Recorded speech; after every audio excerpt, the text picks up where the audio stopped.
போட்டியிடக்கூடிய அக்கா மருத்துவர் எழில் இளவரசி அவர்களுக்கு விவசாய சின்னத்தில் வாக்களிக்க தயாராக இருக்கின்ற அன்பு தாய் தமிழ் உறவுகள் உங்கள் அனைவருக்கும் எங்களை தான் திட்டப் போகிறார்கள், 5 ஆண்டு காலம் ஆட்சியை முடிவுற்று எதுவும் செய்யாத திராவிட முன்னேற்ற கழகத்தை தான் திட்டுவார்கள் என்று செவிமடுத்து காத்திருக்கின்ற திராவிட முன்னேற்ற கழகத்தினுடைய அன்பு உடன்பிறப்புகள், எதிர்கட்சியாக இருந்தும் எந்த வேலையும் செய்யாமல் கல்லாப்பட்டி சிங்காரம் போல 5 ஆண்டு காலம் அமைதியாக இருந்த புரட்சி தலைவர் எம்ஜிஆர் அவர்களின் ரத்தத்தின் ரத்தமாக இருந்து இன்றைக்கு அடிமையாக மாறி போயிருக்கின்ற அண்ணா திராவிட முன்னேற்ற கழகத்தினுடைய அண்ணன்மார்கள், ஏதாவது மரத்திலோ கரண்ட் கம்பத்திலோ தலைகீழாக தொங்கிக் கொண்டிருக்கின்ற விஜயின் ரசிகர்கள், உங்கள் அனைவருக்கும் அன்பும் வணக்கமும். இந்த தேர்தல் எல்லா கட்சிகளும் சொல்வது போல, இங்க இருக்கின்ற ஊடகங்கள் சொல்வது போல, இது 4 முனை போட்டி, இது 5 முனை போட்டி, இது 20 முனை போட்டி, இது 40 முனை போட்டி, எத்தனை முனைகள் வேணாலும் இருக்கலாம். ஆனால் கூர்மையான ஒரே முனை தமிழ் தேசிய முனை. அதை கையிலே ஏந்தி இருக்கின்ற நாம் தமிழர் கட்சி இந்த திராவிட சித்தாந்தத்தை, இந்த திராவிட அடக்குமுறையை, இந்த திராவிட ஆட்சியாளர்களை குத்தி கிழிக்கும். இந்த தேர்தலில் குத்தி கிழிக்கும்.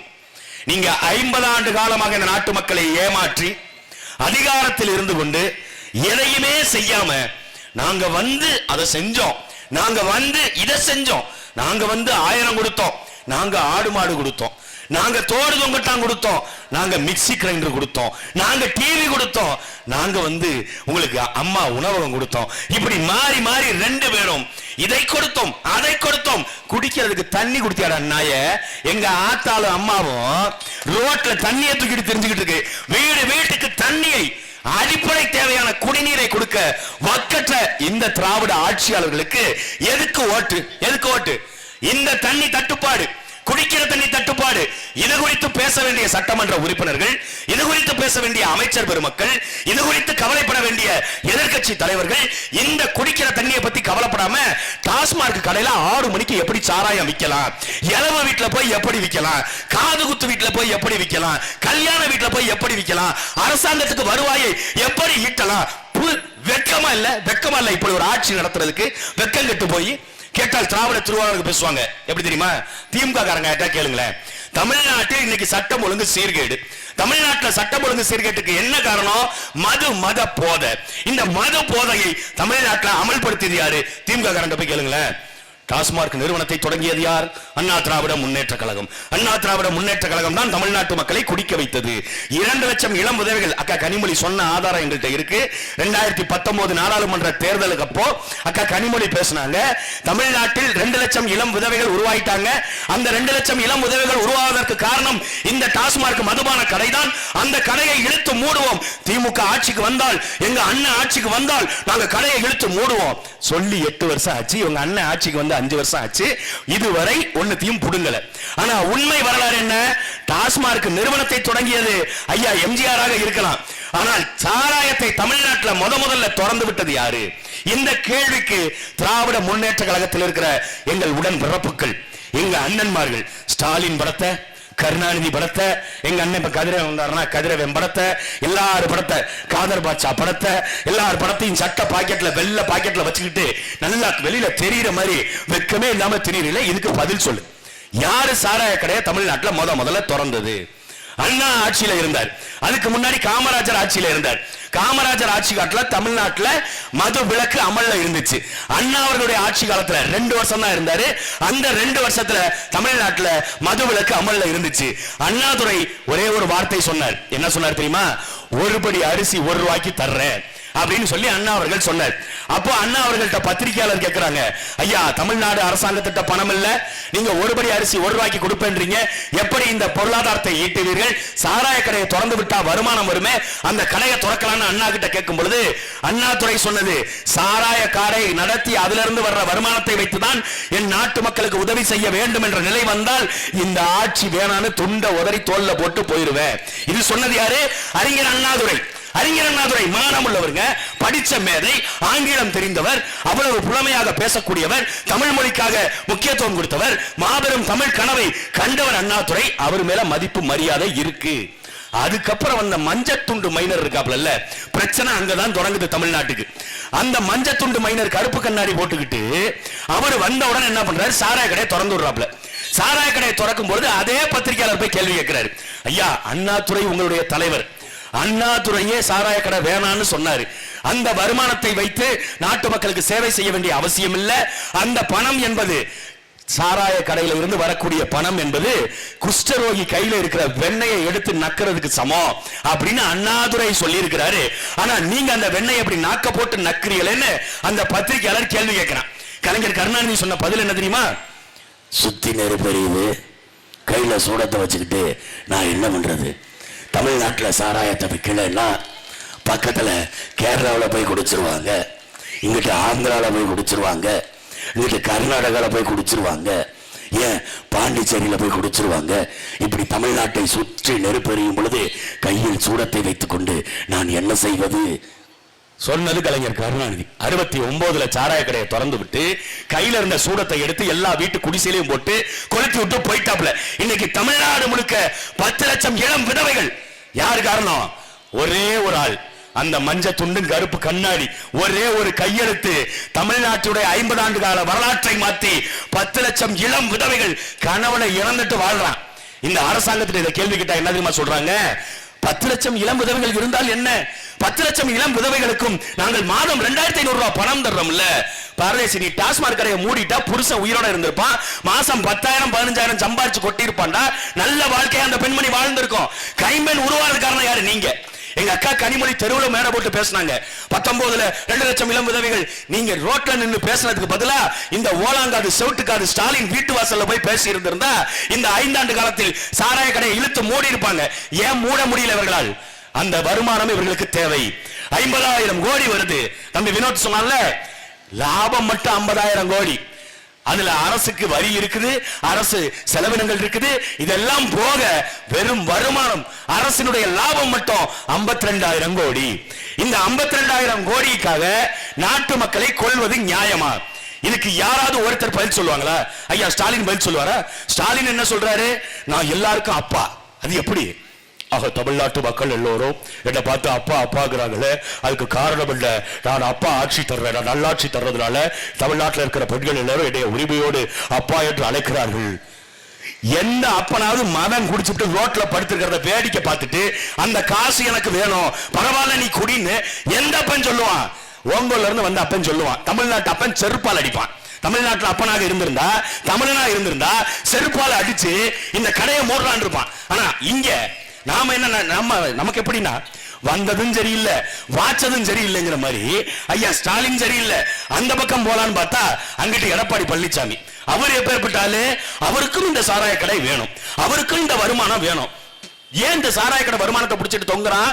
வேற எந்த வருமானமும் அரசுக்கு இல்ல. அரசுக்கு ஏன் வருவாய் இல்ல? அரசை நிர்வகிக்க தெரியல. ஐயா ஸ்டாலின் அவர்கள் 2021 ஆட்சிக்கு வர்றதுக்கு முன்னாடி 4.25 லட்சம் கோடி தமிழ்நாட்டினுடைய கடன் வாங்கி வைத்தது எடப்பாடி பழனிசாமி. நிர்வாக திறனற்ற எடப்பாடி பழனிசாமி பதவி விலகணும், நாங்கள் 4.25 லட்சம் கோடி கடனை அடைத்து விடுவோம், தமிழ்நாட்டை பொருளாதாரத்தில் மேம்பட்ட மாநிலமாக நாங்கள் மாற்றி காட்டுவோம், இது நாங்கள் எடுக்கின்ற சபதம் சொன்னது ஐயா ஸ்டாலின். அதிமுக ஆட்சி காலத்தில் எடப்பாடி பழனிசாமி ஆட்சியில் இருக்கும்போது 4.25 லட்சம் கோடினா அன்னைக்கு வாங்கினது இல்ல. 1967 அண்ணாதுரை ஆட்சிக்கு வந்ததுல இருந்து வாங்கிய கடன் கொஞ்சம் கொஞ்சமா சேர்த்து சேர்த்து 4.25 லட்சம் கோடி. 50 ஆண்டுகள்ல வாங்கின கடன் 4.25 லட்சம் கோடி. இவர் 5 ஆண்டுகள்ல 2021 இருந்து 26 வரைக்கும் இந்த 5 ஆண்டுகளில் 6 லட்சம் கோடியை கடனா வாங்கி வச்சிருக்காரு. இப்ப இந்த 6 லட்சம் கோடி ஏற்கனவே ஒரு 4.25 லட்சம் கோடி, ரெண்டும் சேர்த்து 10.25 லட்சம் கோடி இன்னைக்கு தமிழ்நாட்டினுடைய கடன். இந்த கடனை யார் வந்து அடப்பார்? எடப்பாடி பழனிசாமி வந்து அடைப்பாரா, இல்ல ஐயா ஸ்டாலின் வந்து அடைப்பாரா, உதயநிதி ஸ்டாலின் சம்பாதிச்சு இந்த பணத்தை அடைப்பாரா, இல்ல புதுசா இப்ப ஒருத்தர் விசில் அடிச்சுக்கிட்டு தெரியுறாருல அவர் படம் நடிச்சு அந்த காசை வந்து கட்டுவாரா? எவன் கட்டுவான்? இல்ல இதுக்கு முன்னாடி கடன் வாங்கினவங்க நீங்க அவங்கள்ட்ட போய் கேளுங்க அப்படின்னா ஐயா கருணாநிதி கிட்ட போய் கேட்டாங்க அந்த கடனை கொடுத்துருவாரா? ஐயா கருணாநிதி கிட்ட கேட்டீங்கன்னா என்ன சொல்லுவாரு? அண்ணாவுக்கு பிடிச்சது கேக்கு, என் மகன் ஒரு பேக்கு, அவனுக்கு ஓட்ட போட்டுட்டு ஏன்ட்ட வந்து காசு கேட்டா என் சமாதியில வைக்கிற தயிர் வரையவே தூக்கிட்டு போயிடுறாங்க திருட்டு போயிடுங்க. அவங்களுக்கு ஓட்ட போட்டு விட்டு ஏன்ட்ட வந்து காசுன்னா ஏன்ட்ட ஒண்ணுமில்லப்பா. தமிழர்களே தமிழர்களே, நீங்கள் என்னை கடலிலே தூக்கி போட்டாலும் கட்டுமரமாக மிதப்பேனே ஒளிய கவிழ்த்து விட மாட்டேன் அப்படின்னு சொல்லிட்டு அவருக்கு குப்புறப்படுத்திட்டாப்ல. முடிஞ்சு போச்சு கதை. அண்ணாதுரை கிட்ட போய் கேட்க முடியுமா? அண்ணாதுரை கிட்ட போய் கேட்ட என்ன சொல்லுவாரு? நான் ஆரம்பித்த திராவிட முன்னேற்ற கழகத்திற்கும் இன்னைக்கு இருக்கின்ற திராவிட முன்னேற்ற கழகத்திற்கும் எந்த சம்பந்தமும் இல்லை. அந்த வகையில் நான் சொல்லிக் கொள்ள என்பது இது கருணாநிதியுடைய திராவிட முன்னேற்ற கழகம். இந்த கட்சிக்கும் எனக்கும் தொடர்பில்லை. அவர்கள் வாங்கிய கடனை அவர்களிடத்திலே கேளுங்கள். அவர்கள் கோடி கோடியாக கொள்ளையடித்து வைத்திருக்கிறார்கள். வெறும் ஓராண்டு காலத்தில் 30,000 கோடியை சபரீசனும் உதயநிதியும் திருடிவிட்டதாக பிடிஆர் பள்ளிவேல் தியாகராஜன் என்பவரே வாக்குமூலம் கொடுத்திருக்கிறாரே. அதை போய் பெற்றுக்கொண்டு அந்த 30,000 கோடி கடனை முதலை வாங்கி செலுத்துங்கள்னு அண்ணா சொல்லிட்டு படுத்துருவாரு. எம்ஜிஆர் போய் கேட்க முடியுமா? ஜெயலலிதா போய் கேட்க முடியுமா? சமாதிகள்ல போய் நம்ம புலம்ப முடியுமா? அப்ப யாருக்கு நீங்க வாக்களிக்கணும்? இதுல புதுசா இப்ப நாங்க 1000 ரூபாய் ஏற்கனவே கொடுத்துக்கிட்டு இருந்தோம், இப்ப 2000 ரூபாய் கொடுக்க போறோம். 2000 ரூபாய் எங்க இருந்து கொடுப்ப? ஸ்டாலின் மறுபடியும் போய் திருவாரூர்ல விவசாயம் பண்ணுவீங்களா? இல்ல திருச்சியில் ஏறி கொப்பா வந்த மாதிரி நீங்களும் ஓங்கோலுக்கு போய் அங்கிருந்து சம்பாரிச்சு கொண்டு கொடுப்பீங்களா? 2000 ரூபாய் யார் காசு? உங்களுடைய என்னுடைய வரிப்பணம். எங்களுடைய வரிப்பணத்தை எங்களுக்கு காசு கொடுக்கிறதுக்கு, எங்கள் தாய்மார்களுக்கு 2000 ரூபாய் கொடுக்கிறதுக்கு, என்ன வெங்காயத்திற்கு, என்ன ஈவே ராவுக்கு உங்க கருணாநிதி பேரை வைக்கிறீங்க கலைஞர் உரிமை தொகைன்னு. எதுக்கு கலைஞர் உரிமை தொகை? கலைஞர் பெண்கள் உரிமை தொகைக்கும் கலைஞருக்கும் என்ன சம்பந்தம் இருக்கு? ஏதாவது ஒண்ணு சொல்லுங்க. கருணாநிதிக்கும் இந்த பெண்கள் உரிமைக்கும் ஏதாவது இருக்கா? இப்ப விளம்பரம் போடுறான். விளம்பரம் இது உதவி அல்ல, உரிமை. எது உதவி அல்ல, உரிமை? 1000 ரூபாய் 2000 ரூபாய் பெண்களுக்கு கொடுப்பது உதவி இல்ல, அது அவர்களுடைய உரிமை. ஏன் உரிமையை நீ ஏன் கொடுக்கிற? எங்களுக்கு உரிமைப்பா 2000, அதை ஏன்பா நீ கொடுக்கிற? அதுல ஏன்பா கொப்பம் பேர் வைக்கிற? இது உரிமை என்றால் நீங்கள் கொடுக்க வேண்டிய உரிமை எது? பெண்ணிய உரிமைன்னு பேசுறாங்கல்ல. பெண்ணிய உரிமைனா என்னன்னு முதல்ல தெரியுமா இவர்களுக்கு? பெண்களுக்கு இடஒதுக்கீடு கொடுக்கணும், பெண்களுக்கு முக்கியத்துவம் கொடுக்கணும், பெண்களுக்கு அதிகாரம் கொடுக்கணும். அண்ணா கண்ட மாபெரும் தமிழ் கனவுங்கிற புத்தகத்துல இருக்குது. பெண்களுக்கு 33 விழுக்காடு வேலை வாய்ப்புல, அரசியல் அதிகாரத்துல, ஆட்சியில 33 விழுக்காடு பெண்களுக்கு இடஒதுக்கீடு கொடுக்கணும். இது அண்ணாவினுடைய கனவு. அண்ணா கண்ட கனவை திமுக நிறைவேற்றலடா. அண்ணா கண்ட கனவை அதிமுக நிறைவேற்றல. அண்ணா கண்ட கனவை அண்ணாவை பணத்தை போட்டு வச்சிருக்கிற தாவேகா நடத்தல. ஆனால் பிரபாகரன் பணத்தை போட்ட நாம் தமிழ் கட்சி பிள்ளைகள் நாங்கள் 50 விழுக்காடு கொடுத்திருக்கோம்டா பெண்களுக்கு. 50 விழுக்காடு, 117 பெண்கள், 117 ஆண்கள். ஆணுக்கு பெண் சமம் அல்ல, ஆணும் பெண்ணும் சமம். இது தத்துவம்டா, இது தத்துவம்.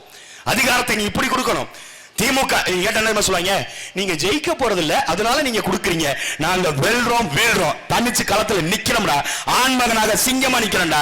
நீங்க கோலப்பயலுக பண்ணி மாதிரி கூட்டமா சேர்ந்துக்கிட்டு 40 பேர் சேர்ந்து ஒரு கூட்டணி, அதுல கொடுக்கற நீ தான் ஜெயிச்சிருவல்ல, கொடுக்கலாம்ல. பெண்களுக்கு இடஒதுக்கீடு கொடுக்குறீங்க, பெண்களுக்கு முன்னுரிமை பேசுறீங்க. பெண்ணிய உரிமை ஈவே ராமசாமி தான் எங்களுக்கு கத்துக் கொடுத்தார். ஈவே ராமசாமி நாயக்கர் மட்டும் இல்லைன்னா நாங்கெல்லாம் எங்க போவோம்? பெண்ணிய உரிமை, பெண் விடுதலை என்று பேசியவர்கள் எங்கள் தலைவர்கள் கொண்டாடுறீங்கல்ல. அப்ப பெண்களுக்கு 33 விழுக்காடு ஏன் கொடுக்கல? 234 தொகுதியில 33 விழுக்காடுன்னா 70 சீட்டு பெண்களுக்கு கொடுத்திருக்கணும். திமுக எத்தனை கொடுத்திருக்கு? 20. 10 விழுக்காடு கூட இல்ல. 10 விழுக்காடு கூட பெண்களுக்கு முக்கியத்துவம் கொடுக்காத இவர்கள் பெண்களின் உரிமைக்காக இவர்கள் களத்தில் நிக்கிறாங்களாம், பெண்களின் பாதுகாப்புக்காக நிக்கிறாங்களாம். பெண் பிள்ளைகள் எல்லாரும் அப்பான்னு கூப்பிடுறாங்களாம். விளாத்தி குளத்துல 12ஆம் வகுப்பு மாணவி இப்ப கற்பழிப்பு செய்யப்பட்டு கொலை செய்யப்பட்டுச்சு. அதுக்கு யாரா அப்பா? யாரப்பா? அண்ணா பல்கலைக்கழகத்துல படிக்க போன மாணவியை பாலியல் சின்னலுக்கு உட்படுத்தின உன் கட்சிக்காரன் ஞானசேகரன், அந்த குழந்தைக்கு யாரா அப்பா? அந்த மாணவிக்கு யாரா அப்பா? கோயம்புத்தூர்ல விமான நிலையத்துக்கு பின்னாடி 3 பேர் சேர்ந்து ஒரு பொண்ணை பாலியல் பண்ணானே, அந்த பெண்ணுக்கு யாரா அப்பா? யாரப்பா? தம்பி சொன்னால 2.5 வயசு குழந்தை கற்பழிப்பு பண்ணி கொலை பண்ணிட்டான், அந்த குழந்தைக்கு யாரா அப்பா? எல்லாத்துக்கும் நீதான் அப்பா தகரலப்பா. அப்ப நீ நடவடிக்கை எடுத்திருக்கணும்ல. 50 ஆண்டுகளை ஆட்சி செய்யறாங்க. பெண்களுக்கு எதிரான குற்றச்சம்பவங்களுக்கு ஒரு தண்டனை பெற்றுக் கொடுக்க வக்கல். ஆட்சி அதிகாரத்துக்கு வர்றதுக்கு முன்னாடி நாடகம் போடுறது, நடிக்கிறது. ஆக பொள்ளாச்சியில பாலியல் பலாத்காரம் பண்ணாங்களே தங்கபடி, வேலுபடி உள்ளிட்ட நபர்கள், அவர்களை எல்லாம் நாங்கள் சிறைக்குள்ள தள்ளுவோம். இந்த அதிமுக ஆட்சியை கூண்டோடு ஒழித்துவிட்டு பெண்களுக்கு பாதுகாப்பான நாடாக தமிழ்நாட்டை மாற்றுவோம். ஆக அந்த வகையில் சிடி சக்கர சித்தப்பா ஏற்று எழுதி அக்கப்பா என்பதை போல திமுகவுக்கு ஓட்ட போடப்பா அப்படின்னு கேட்டீங்கல்ல. பொள்ளாச்சி பாலியல் வழக்கில் சம்பந்தப்பட்ட அத்தனை பேரையும் சிறைப்படுத்துவோம், தண்டனை பெற்றுக் கொடுப்போம் சொன்னது திமுக. ஏன் பெற்றுக் கொடுக்கல? கொடநாடு கொலை வழக்கில் சம்பந்தப்பட்ட அத்தனை பேருக்கும் தண்டனை பெற்றுக் கொடுப்போம் சொன்னது திமுக. ஏன் செய்யல? ஊழல் வழக்கில் மாட்டி இருக்கிற எஸ்பி வேலுமணி, தங்கமணி உள்ளிட்ட எல்லா மணிகளையும் அடித்து புடுங்கி மணியை தமிழ்நாடு அரசாங்கம் எடுத்துக்கொள்ளும் ஐயா ஸ்டாலின் மேடை போட்டு பேசினாரு. ஏன் அவர்களை கைது பண்ணல? ஏன் ஒரு வழக்கு கூட அவர்கள் மீது பதிவு செய்யப்படல? 2 பேரும் கூட்டுக்களவாணி. வெளியில வேணா திமுக அதிமுக ரெண்டும் சண்டை போடலாம், ஆனா உள்ளுக்குள்ள ரெண்டு பேரும் ஒண்ணுதான். முல்லை பெரியாறு பிரச்சனை ரெண்டு பேரும் ஒண்ணுதான். அதிமுக ஆட்சியில் இருந்தாலும் அமைதியா இருக்கும், திமுக ஆட்சியில் இருந்தாலும் அமைதியா இருக்கும்.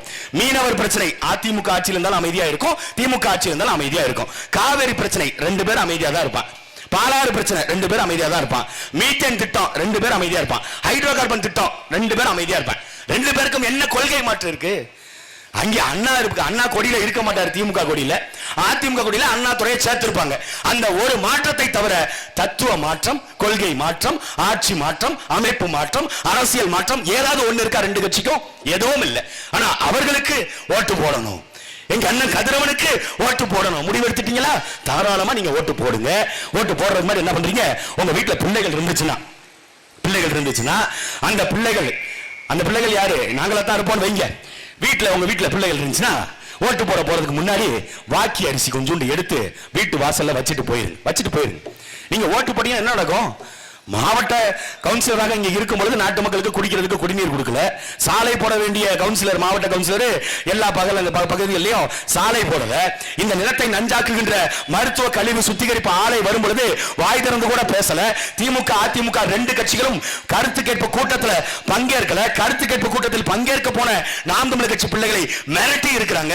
நிலம் நஞ்சாயிரும் அப்படின்னு போராடுகின்ற இவர்களுக்கு ஆதரவாக நிக்காத இந்த திமுக அதிமுகவுக்கு ஓட்டு போட்டா எப்படி இந்த நாடு நல்லா இருக்கும்?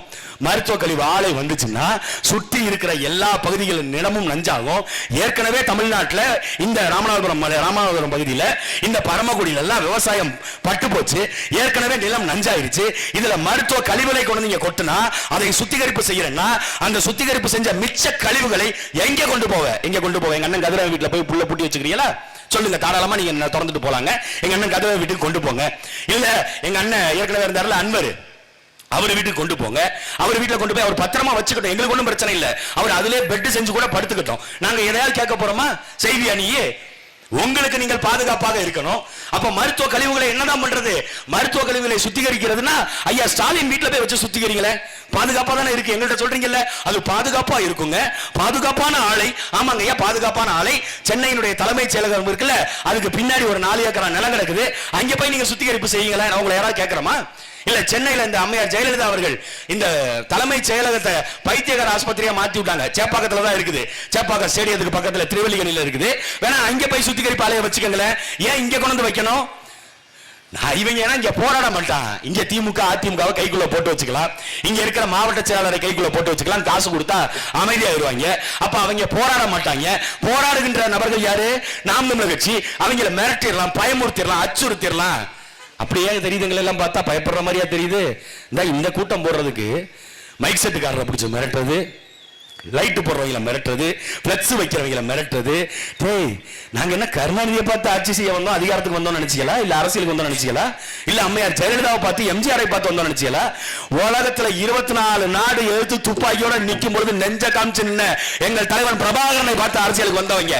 நாங்க வெளியில வீட்டை விட்டு வெளில வரும்போது நாங்க எங்க வீட்டுல சொல்லிட்டு தான் வர்றோம், வாக்கி அரிசியை எடுத்து வையே, எப்ப வேணாலும் எது வேணாலும் நடக்கும். அப்படி அரசியல் செய்ய வந்த எங்கள்கிட்ட பயமுறுத்துனா ஒடுங்கி போயிருவோமா? நாங்க கேட்கிற கேள்விக்கு அரசியல் ரீதியாக உங்களுக்கு உண்மையிலுமே தெம்பு இருக்குது, உண்மையிலுமே நீங்கள் சரியாக அரசியல் செய்யக்கூடியவர்கள். இன்னும் உங்களுடைய பழமொழி, உங்களுடைய இதுல, அதாவது இந்த ஊர் வழக்கில் சொல்லுவாங்கல்ல, அந்த ஊர் வழக்கில் சொல்றதாக இருந்தா சோத்துல உப்பு போட்டுனா நாளைக்கு இந்த இடத்துல மேடையை போட்டு நாங்க கேட்கிற கேள்விக்கு பதில் சொல்லு, 60,000 கோடி டாஸ்மார்க் வருமானம் தேவையா? அதுக்கு மாற்று நாங்கள் தத்துவம் முன்வைக்கிறோம். ஆடு மாடு பால் இருக்குல்ல, பாலினுடைய சந்தை மதிப்பு 3 லட்சம் கோடி. அந்த பாலை விற்பனை நீ செய்வியா? ஆவின் பாலகத்தினுடைய ஆண்டு உற்பத்தி எவ்வளவு? ஆவின் பாலில் வரக்கூடிய லாபம் எவ்வளவு? ஆவின் பால்ல அரசுக்கு வரக்கூடிய வருவாய் எவ்வளவு? ஆவின் பாலுக்கு நீ லிட்டருக்கு எவ்வளவு கொள்முதல் விலை நிர்ணயிக்கிற, எவ்வளவு நீ விற்பனை விலை நிர்ணயிக்கிற, எல்லாத்தையும் நாளைக்கு மேல போட்டு இங்க பேசுவீங்களா? பால், ஆவின் பால் விற்கிறான் பேருக்கு, அது பால் இல்ல, பால் மாதிரி ஒண்ணு, பவுடர் பால் ஆவின்.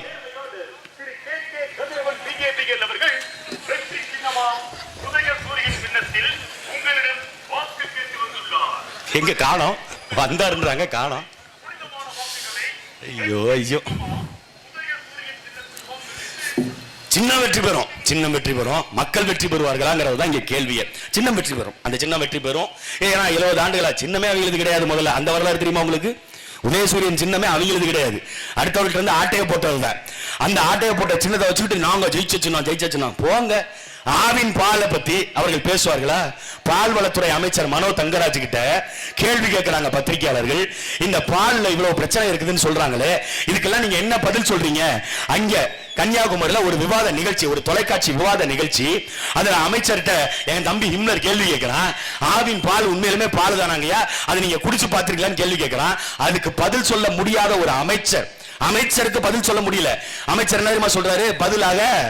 ஏய், நான் விசில் அடிக்கும் போது நீலாம் கொப்பன் கோமணத்துக்குள்ள இருந்த, ஏன்னா அவருக்கு தான் நம்ம பஞ்சு டைலாக் பேச தெரியுங்கிற மாதிரியும் நமக்கெல்லாம் ஏதோ பேச தெரியாதுங்கிற மாதிரியும், ஐயா நீங்கள் எல்லாம் ஆண்டாண்டு காலமாக பணம் சம்பாதித்த பணம் படைத்த முதலாளிகள், அவர்களுடைய அமைச்சர் பெருமக்கள், எம்எல்ஏக்கள், அவங்க குடும்பத்தில் வளர்ந்தவங்க, நாங்கெல்லாம் பாமர வீட்டில் வளர்ந்தவங்க, உன்னை விட பல மடங்கு பேசுவோம்.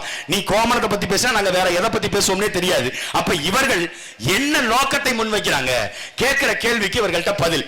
ஆவின்ல இப்படி இயற்கை வேளாண் பண்ணைகளை இவர்கள் அமைத்திருக்கிறார்களா? அண்ணல் காந்தியடிகள் சொல்றாரு, இந்தியாவினுடைய முதுகெலும்பு விவசாயம் தான், விவசாயிகள் தான் இந்த நாட்டினுடைய முதுகெலும்பு. இந்திய பொருளாதாரத்தில் 70 விழுக்காட்டிற்கு மேலாக விவசாயத்தை தான் அடிப்படையாக கொண்டது. இது அண்ணல் காந்தியடிகள் 50-70 வருஷத்துக்கு முன்னாடி சொல்லிட்டு போயிட்டார். 70-80 வருஷத்துக்கு முன்னாடி அவர் சொன்னதை இந்த ஆண்டு ஐயா ஸ்டாலின் அவர்கள் கூட்டம் போட்டு பேசுறாரு, வேளாண் பட்ஜெட்ல பேசுறாரு. வேளாண்மை தான் இந்தியாவினுடைய முதுகெலும்பு, வேளாண்மை தான் தமிழ்நாட்டுடைய முதுகெலும்பு. அந்த வேளாண்மை செய்கின்ற விவசாயிகளுக்கு பயிர் கடன் வழங்குறோம், நாங்கள் மானியம் கொடுக்கிறோம், விவசாயத்தை மேம்படுத்துவதற்கு உரங்கள் கொடுக்கிறோம். இதையெல்லாம் பேசுகின்ற இவர்கள் விவசாயிகளுக்கு வாழ்க்கையை கொடுத்திருக்கிறார்களா? 70 ஆண்டுகளாக விவசாயிகள் கடன் வாங்குறாங்கன்னா, ஏண்டா விவசாயம் பண்றதுக்கு நீ உரத்தை கொடுக்கறேன், காசை கொடுக்கறேன், விதையை கொடுக்கறேங்கிற, அதுல பாசனத்துக்கு தண்ணியை எவன்டா கொடுக்கறான்? அதுதான் இங்க பிரச்சனை. தண்ணி வரலையடா, அதுக்கு என்ன வேலையை வச்சிருக்க நீ? நீர்நிலைகளை சுத்தம் வச்சிருக்கியா? கம்மாய்களை வெட்டி வச்சிருக்கியா? கால்வாய்களை சரி பண்ணிருக்கியா? குட்டைகளை சரி பண்ணிருக்கியா? நாங்கள் ஊரணி ஆறு, இது ஏதாவது ஒரு நீர்நிலை இன்னைக்கு இருக்குதா? எல்லா நீர்நிலையும் பிளாட் போட்டு விற்கப்பட்டுச்சு, எல்லா நீர்நிலைகளும் ஆக்கிரமிக்கப்பட்டுச்சு. வைகை ஆத்துல உள்ள ஒருத்தன் வீடே கட்டிட்டான். ஏன்டான்னு போய் கேட்கிறான், இதுலதான் தண்ணியே வராது அப்படின்னு அவன் பட்டா போட்டான். வைகை ஆத்த பட்டா போட்டான் தனியாரு. ஏன் தண்ணி வராது? ஏன் தண்ணி வராது? முல்லை பெரியார்ல தண்ணி கொடுக்க மாட்டான். முல்லை பெரியார் அணையில ஏன் தண்ணி கொடுக்க மாட்டான் மலையாளி? முல்லை பெரியார் அணை உரிமை அவன்கிட்ட போயிடுச்சு. அதான் தம்பி வினோத் சொன்னான். எல்லாமே மலையாளிகளாக இருந்து என்னுடைய அணை உரிமையை அவனுக்கு கொடுத்துட்ட. இடுக்கி மாவட்டம் யாருடைய மாவட்டம்? நம்ம தமிழருடைய மாவட்டம். எங்க ஐயா காமராஜர் இடுக்கி, பீர்மேடு, தேவிகுளம் இந்த பகுதி எல்லாம் தமிழர் நிலப்பரப்போட சேர்க்கணும், அங்க தமிழர்கள் வாழ்றாங்கன்னு பேசும் பொழுது, இந்த எல்லை பிரிப்பு பிரச்சனை வரும் பொழுது, என்னடா கோலம் மேடுன்னு எல்லாம் இந்தியாக்குள்ளதானா இருக்குது, விடுங்கடா அப்படின்னு ஐயா காமராஜர் விட்டதனுடைய விளைவு இன்னைக்கு மலையாளி முல்லை பெரியார்ல தண்ணி கொடுக்க மாட்டேங்கிறான். வெறும் 4 மரம், 4 மரத்தை வெட்ட விட மாட்டேங்கிறான் மலையாளி. என்ன தெரியுமா? பேபி அணையை பராமரிக்கிறதுக்கு 15 மரத்தை வெட்டலான்னு உச்சநீதிமன்றம் தீர்ப்பு கொடுக்குது. உச்சநீதிமன்றம் தீர்ப்பு கொடுத்த பிறகு இங்க இருக்க தமிழ்நாட்டு அதிகாரிகள் அந்த மரத்தை வெட்ட போறாங்க. அந்த மரத்தை வெட்ட போகும்பொழுது கேரள அரசாங்கம் அவசரமா ஒரு அரசாணை போடுது. என்ன அரசாணை? மரங்களை வெட்டுவதற்கு கேரளாவில் தடை. எந்த மரத்தை வெட்டுறதுக்கு? எந்த வகையான மரத்தையும் வெட்டக்கூடாது அரசாணை போடுறான். அதிகாரிகள் போயிட்டு திரும்பி வர்றாங்க, நீதிமன்றத்தை போய் கேட்கிறாங்க, ஐயா 4 மரத்தை தானங்க வெட்டிட்டு போகட்டுமே அப்படின்னு நீதிபதிகள் சொல்லும் பொழுது, எங்கள்கிட்ட அரசாணை போட்டாச்சுங்க, எங்கள் மாநில அரசாங்கம் ஒரு கொள்கை முடிவெடுத்திருக்குது, மரத்தை வெட்டக்கூடாது கேரளாவில் அப்படின்னு சொல்லி நாங்க அரசாணை போட்டுட்டோம், அதனால நாங்க அந்த மரத்தை வெட்ட முடியாதுங்க அப்படின்னு அவன் சொல்லிட்டான். அவன் மானமுள்ள மலையாளி, சோத்துல உப்பு போட்டு திங்கிற மலையாளி, அவன் மிளகா காரம்லாம் நல்லா சேர்த்துப்பான் போல இருக்கு, அதனால அவன் ரோசத்தோட முடியாதுன்ட்டான். உச்ச நீதிமன்றத்திலே போய் முடியாதுன்ட்டான். இப்ப நம்ம ஆட்சியாளர்கள் எப்படிப்பட்டவர்கள் தெரியுமா? மரத்தை வெட்டுறாங்க, மலையை வெட்டுறாங்க, அதெல்லாம் நமக்கு பிரச்சனையே இல்லைங்க. எங்க மலையை உடைச்சு எடுத்துட்டு போயிட்டு இருக்காங்க. கேரளாவில் விழிஞ்சம்னு ஒரு துறைமுகம், அங்க தனியார் ஒருத்தன் கட்டுறான் அம்பானி, அவனுக்கு கல்லு நம்ம கன்னியாகுமரி மலையை உடைச்சு எடுத்துட்டு போறான், மதுரை பக்கத்துல இருந்து உடைச்சு எடுத்துட்டு போறான். இதையெல்லாம் தடுத்து நிறுத்துங்க. யார்கிட்ட? கனிமவள பாதுகாப்புத்துறை அமைச்சர் திரு மதிப்பிற்கும் மரியாதைக்கும் உரிய தபேலாவாய் துரைமுருகன் போய் கேட்கிறாங்க பத்திரிகையாளர், இதை தடுத்து நிறுத்துங்கள் என்று சொல்கிறார்களே, கனிமங்களை இந்தியா முழுக்க கொண்டு போறதுக்கு எந்த தடையுமே இல்லையே அப்படிங்கிறார். கனிமங்களை இந்தியா முழுக்க, அதாவது மலையை உடைச்சோ மண்ணை எடுத்துக்கிட்டோ இல்ல மீத்தேன் ஹைட்ரோ கார்பன் எடுத்துக்கிட்டோ இதெல்லாம் நம்ம பக்கத்து நாட்டுக்கு இந்த நாட்டுக்குள்ள எந்த மாநிலத்துக்கு வேணாலும் கொண்டு போகலாம், அதையெல்லாம் தடுக்க முடியாது அப்படிங்களாங்கய்யா. அப்ப ஒரே ஒரு தடவை நீங்கள் தான் வேட்டி கட்டிய ஆண்மகன்கள். திமுகங்கிறது எந்த சலசலப்புக்கும் அஞ்சாத நல்ல நரி கூட்டம். அந்த நரி கூட்டம் என்ன பண்றீங்க, கேரளாவுக்கு போய் ஒரு கை அளவுக்கு ஒரே ஒரு பாறையை கடப்பாறையை கொண்டு இடிச்சு நீ தமிழ்நாட்டுக்குள்ள எடுத்துட்டு வந்துட்டா நாம் தமிழர் கட்சியவே நாங்க கலைச்சிட்டு போறோம்டா. செய்வியா நீ? விட்டுவானா? அவன் நேந்திரமலை இவ்வளவு பெருசுக்கு வச்சிருப்பான், முன்னாடி விட்டு பின்னாடி எடுத்துட்டு போயிருக்கான். அவன் நீ போய் அங்க வாழாட்ட முடியுமா? ஏன்னா அங்க மானமுள்ளவன் ஆடுறான், இங்க மானம் கெட்டு ஈனம் கெட்டு ரோசம் கெட்டு கேவலம் கெட்டு. இந்த படத்துல கேட்பாங்கல்ல 50 வயசு வரைக்கும் கஷ்டப்பட்டு துன்பப்பட்டு துயரப்பட்டு, அந்த மாதிரி இவங்களுக்கு வரிசையா எழுதுற கேவலப்பட்டு மானம் கெட்டு போய் ஈனம் கெட்டு போய் எல்லா வளங்களையும் கொடுக்கிறான். நியூட்ரினோ எடுக்கிறீங்களா? வாங்க மதுரை பக்கத்துல இடம் இருக்குது, நாங்க பெரிய இடமா எடுத்து வச்சிருக்கிறோம். நீங்க நியூட்ரினோ ஆய்வை தேனி மாவட்டத்துல இங்க எடுத்துக்கங்க. இங்க எடுக்க முடியலையா மதுரைக்கு வந்து எடுத்துக்கங்க, வாங்க எங்கள்கிட்ட இருக்கு. வேலை வாய்ப்பை ஏண்டா உருவாக்கல? நேத்து ஐயா உதயநிதி ஸ்டாலின் சொல்றாரு 3 லட்சம் இளைஞர்களுக்கு நாங்கள் வேலை வாய்ப்பை கொடுத்திருக்கிறோம். தமிழ்நாட்டில் வேலை இல்லாதவனுடைய எண்ணிக்கை எவ்வளவு இருக்கு தெரியுமா? இவரை நீங்க துணை முதல்வர் வேற கொண்டாடுறீங்க. ஸ்டாலினுக்கு தெரியாது. நீங்க உடனே கேட்கலாம், இது அவங்க அப்பாவுக்கு தெரிஞ்சுச்சுன்னா வேற மாதிரி ஆயிருங்க. அவங்க அப்பாவுக்கும் தெரியாது. அவங்க அப்பாவுக்கு என்ன தெரியும்? அவங்க அப்பா பேரையே பார்த்து தான் படிப்பார். கருணாநிதிங்கிற பேரையே என் அப்பா பேரு துவையல் கருணாநிதி, அவருடைய பகட் அப்படிம்பாரு. அவருக்கு பார்த்தா படிப்பாரு பேரு. அவருக்கு தெரியுமா எத்தனை லட்சம் இளைஞர்கள் வேலை வாய்ப்பு இல்லாம இருக்கான்னு? தமிழ்நாட்டில் வேலை வாய்ப்பு இல்லாத இளைஞர்களுடைய எண்ணிக்கை மட்டும் 2.25 கோடி. 2.25 கோடி பேருக்கு 3 லட்சம் பேருக்கு 5 ஆண்டுகள்ல வேலையை கொடுத்துட்டு நாங்கள் 3 லட்சம் பேருக்கு வேலையை கொடுத்தோம். அப்ப மீதி இருக்கிற 2 லட்சம் கோடி பேர் என்ன பண்ணுவான்? 2 கோடி பேர் என்ன பண்ணுவான்? வேலைக்கு எங்க போவான்? அந்த 2 கோடி பேருக்கான வேலை வாய்ப்பை நீங்கள் உருவாக்கி இருக்கீங்களா? கேட்டால் மகளிருக்கு நாங்கள் 1000 ரூபாய் திட்டத்தை போட்டோம், 50,000 போட்டோம், 5000 போட்டோம். 5000 ரூபாய் ஒரே நாள்ல திமுக அரசாங்கம் 5000 ரூபாயை வங்கி கணக்கில் போட்டு 6550 கோடி ஒரே நாள்ல ஐயா ஸ்டாலின் செய்த செலவு 6550 கோடி. இந்த 6550 கோடிக்கு இதே மாநிலத்தின் முதலமைச்சர் முத்துவேல் கருணாநிதி ஸ்டாலின் அவர்கள் துபாய் தேசத்துக்கு போனார். எதுக்கு? அங்க குடும்பத்தோட போய் 15 நாள் தங்கி இருந்து சுற்றுலாவை எல்லாம் கண்டு கழிச்சிட்டு அங்க இருந்து ஒரு 6000 கோடி முதலீடு. நல்லா கேட்டுக்கங்க, 6000 கோடி முதலீட்டுக்கு 15 நாள் நம்ம மாநிலத்தினுடைய வரிப்பணம் 10 கோடியை செலவு செஞ்சு 6000 கோடி முதலீட்டுக்கு 15 நாள் முதலமைச்சர் அங்க போய் உட்கார்ந்து இருந்தாரு. ஆனா இங்க இல்லத்தரசிகளுக்கு ஒரே நாள்ல நீங்க கொடுத்த காசு எவ்வளவு? 6550 கோடி. இப்ப இங்க இருக்கிற இல்லத்தரசிகள்கிட்ட ஒரு ஆட்சியாளன் சரியான நேர்மையானதாக இருந்தா, இந்த மக்கள் குறித்து சிந்திக்கிறவராக இருந்தா என்ன பண்ணிருக்கணும்? தாய்மார்களே, நான் உங்களுக்கு 1000 ரூபாய் கொடுக்கிறேன்னு சொன்னது உண்மைதான். ஆனால் 1000 ரூபாயை கொடுப்பதற்கு அரசாங்கத்திடம் நிதி இல்ல. அப்படி ஒருவேளை இந்த 1000 ரூபாயை தொழிற்சாலைகள்ல நாங்கள் முதலீடு செய்தால் இப்ப 6550 கோடி, இந்த 6550 கோடியை எடுத்து ஒரு தொழிற்சாலையை அரசாங்கம் நிறுவுது. அந்த அரசாங்கம் நிறுவுகின்ற அந்த தொழிற்சாலையில 12000 பேருக்கு வேலை கொடுக்கலாம்.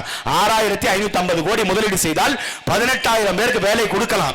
ஆனால் இவங்க உலக சர்வதேச விதிப்படி 6000 கோடிக்கு 12000 பேர் கொடுக்கலாம். இப்ப இந்த 6550 கோடிக்கும் 12000 பேருக்கு வேலை கொடுக்கலாம். இப்ப நான் 12000 பேருக்கு வேலை கொடுக்கிறேன் தாயி, நீங்க இந்த 1000 ரூபாயை விட்டு கொடுங்க. நான் இந்த 6550 கோடிக்கு யார் யாருக்கெல்லாம் வேலை கொடுக்க போறேன்? இந்த 18000 பேர் யார் தெரியுமா? இந்த தாய்மார்கள் யார் யாரெல்லாம் இந்த பணத்தை 1000 ரூபாயை வாங்குறதுக்கு தகுதியானவர்கள் நீங்க வச்சிருக்கீங்களோ, உங்க வீட்டில் இருக்கிற பிள்ளைகள், படித்த பிள்ளைகள், பையனா இருந்தாலும் சரி பொண்ணா இருந்தாலும் சரி, அவங்களை நீங்க வேலைக்கு அனுப்புங்க. அரசு ஒரு நிறுவனம் தொடங்குது 6550 கோடிக்கு, அதுல மாசம் 25000 நான் சம்பளம் தர்றேன். அந்த 25000த்துல 10000 நீ வாங்கிக்க தாயின்னு சொன்னா எந்த தாய்மார் வேணான்னு சொல்லுவாங்க? எந்த தாய்மார் வேணான்னு சொல்லுவான்? இவன் திட்டமிட்டு இளைஞர்களுக்கு வேலை வாய்ப்பை உருவாக்க கூடாது. அரசு எந்த வேலையும் செய்யக்கூடாது. அரசு போக்குவரத்து ஓட்டக்கூடாது. பஸ் இப்ப தனியார் மயத்துக்கு கொஞ்சம் கொஞ்சமா மாத்திக்கிட்டு இருக்காங்க. சென்னை மாநகராட்சியில எல்லா பேருந்துகளும் தனியார் மயம் ஆக போகுது. இது தமிழ்நாடு முழுக்க நடக்கும். அப்ப பேருந்து பயணம் அது தனியார் ஓட்டணும். சாலை யாருங்க போடுறது? சாலை தனியார் போடும். குடிநீர் யாருங்க கொடுக்கிறது? குடிநீர் தனியார் கொடுக்கும். சரிங்க, குடிநீர், சாலை, பேருந்து போக்குவரத்து இது எல்லாம் தனியாருக்கு போயிருச்சுங்க. விமானம் யாருங்க ஓட்டுறது? விமானம் தனியார் ஓட்டுவாங்க. விமான நிலையம் அது தனியாருங்க. அப்ப கப்பல் தனியார் ஓட்டுவாங்க. அங்க வேலை வாய்ப்பு மக்களுக்கு கிடைக்கும். அப்ப துறைமுகம் அதுவும் தனியார் கட்டிடுவாங்க. அந்த வேலை வாய்ப்பு மக்களுக்கு கிடைக்கும். இது எல்லாமே நீங்க பாருங்க, எல்லாமே தனியார் செய்யும். கல்வி யாருங்க கொடுப்பா? கல்வி நல்ல கல்வியை தனியார் கொடுக்கும். மருத்துவம் யாருங்க கொடுப்பா? தனியார் மருத்துவமனை நல்ல மருத்துவமனை கொடுக்கும். எல்லாமே தனியார்னா முதலமைச்சருக்கு என்ன முட்டைக்கு மயிறு புடுங்குற வேலையா? இல்ல துணை முதலமைச்சருக்கு என்ன வேலை? உங்களுக்கு எல்லாம் என்னையா வேலை? காற்ற இடத்துல கையெழுத்து போட்டு கமிஷன் வாங்கிட்டு போறது உங்க வேலையா?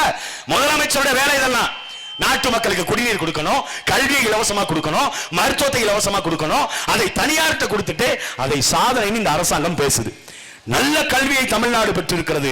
தமிழ்நாடு கல்வி அறிவில் இவ்வளவு பெரிய மாநிலமாக உயர்ந்திருக்குது. இது திராவிடம் போட்ட பிச்சை அப்படின்னு பேசுறான் இவன். ஆனா கல்வி இங்க யார் கொடுத்தது? எங்க தாத்தன் காமராஜர் கொடுத்துட்டு போனார். காமராஜர் திறந்து வைத்த பள்ளிக்கூடங்கள் அதனுடைய எண்ணிக்கை எவ்வளவு? அப்படி ஒரு தலைவன் கனவு கண்டனம்ல. இதே ஐயா காமராஜர்ட்ட போய் அரசு பள்ளிக்கூடம் கட்டி இருக்குது, ரோடு போட்டிருக்குது, பாலம் கட்டி இருக்குது, விளம்பரம் பண்ணலாம், ஒரு 3 லட்சம் செலவாகும் அப்படின்னு அமைச்சர் ஐயா முதலமைச்சர் காமராஜர்ட்ட கேட்கும் பொழுது காமராஜர் சொல்றாரு, நான் கட்டி கொடுத்த பள்ளிக்கூடத்துல பிள்ளைய படிக்கிறாங்களா இல்லையா? படிக்கிறாங்க. அப்ப அவங்க பெற்றோர்களுக்கு தெரியும்ல? தெரியும். நான் போட்ட ரோட்ல மக்கள் பயணிக்கிறாங்கல்ல? ஆமா பயணிக்கிறாங்க. அப்ப அவங்களுக்கு தெரியும்ல நான் தான் ரோடு போட்டு கொடுத்துருக்கேன்னு? ஐயா தெரியுங்கய்யா. நான் கட்டின பாலத்துல மக்கள் மேல ஏறி இறங்கி போயிட்டு இருக்காங்கல்ல? ஆமாங்கய்யா பயன்படுத்துறாங்கல்ல? அவங்களுக்கு தெரியும்ல நான் தான் போட்டேன்னு? அப்புறம் இருக்கிற தெண்டகர்மா தான் 3 லட்சம் செலவு, இதை கொண்டு போய் இன்னொரு பள்ளிக்கூடத்தை கட்டு. இவர் தலைவர். இப்ப இருக்கிற தலைவர் எப்படி தெரியுமா? இப்ப இருக்கிற தலைவர்கள் ஓராண்டு ஆட்சி எப்படி தெரியுமா? ஓராண்டு ஆட்சி முடியுது. ஓராண்டு ஆட்சி முடியும் பொழுது நாட்டினுடைய பட்ஜெட் 3 லட்சம் கோடி. 3 லட்சம் கோடிக்கு வரி வருவாய், இந்த லாபம் நஷ்டம் கணக்கு இதெல்லாம் போட்டு ஒரு 3 லட்சம் கோடிக்கு பட்ஜெட் போடுறான். ஓராண்டு முடிஞ்சிருச்சு. எப்படி தெரியுமா? 100 கோடிக்கு 1 கோடி 2 கோடி இல்ல, 100 கோடிக்கு விளம்பரம். என்ன விளம்பரம்? 100 ஆண்டு போற்றும் ஓராண்டு சாதனை, 100 கோடிக்கு விளம்பரம். இது முதல் வருஷம். 2வது வருஷம் 125 கோடிக்கு விளம்பரம். ஸ்டாலினுடைய ஆட்சியில மக்கள் நல்லாக வாழ்றாங்க அப்படின்னு 2வது வருஷம் 125 கோடி. 3வது வருஷம் 134 கோடி. 4வது வருஷம் 150 கோடி. 5வது வருஷம் முடிஞ்சிருச்சு. இப்ப எவ்வளவு? 200 கோடி.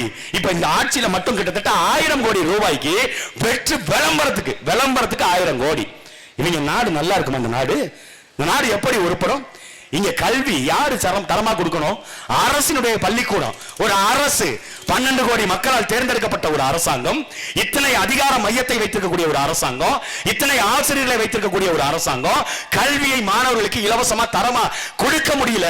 கல்வியை தனியார் தான் கொடுப்பான். தனியார் பள்ளிக்கூடங்களுக்கு போங்க, அங்க படிச்சா என் பையன் நல்லா வருவான். அரசு பள்ளிக்கூடத்துல படிச்சா கஞ்சா குடிக்க ஆயிடுவான், உள்ள போய் சாராயம் குடிப்பான், சேர்க்க சரியில்லை, மாணவர்கள் கெட்டு போயிருவான்.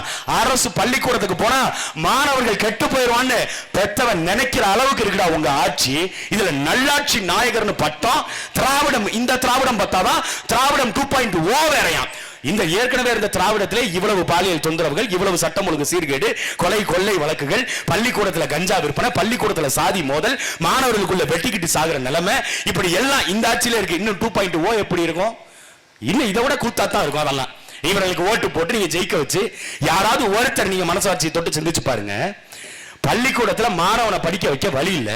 இதே பக்கத்துல இருக்க சிவகாசியில ஒரு தாய் தாம் பெத்த பிள்ளைக்கு பள்ளிக்கூட ஃபீஸ் கட்டணும், தனியார் பள்ளிக்கூடத்துல படிச்சா என் பையன் மாவட்ட ஆட்சியராக, கலெக்டராக, IAS ஆயிருவான், இல்ல IPS அதிகாரி ஆயிருவான் அப்படின்னு கனவுல தாம் பிள்ளைய படிக்க வைக்கணும்னு வெடிமருந்து சுத்துற தொழிற்சாலைக்கு வேலைக்கு போதுங்க. அந்த அம்மா வேலைக்கு போய் வெடிமருந்து சுத்திக்கிட்டு இருக்கும்போது வெடி விபத்து ஏற்பட்டு அந்த அம்மா இறந்து போயிருது.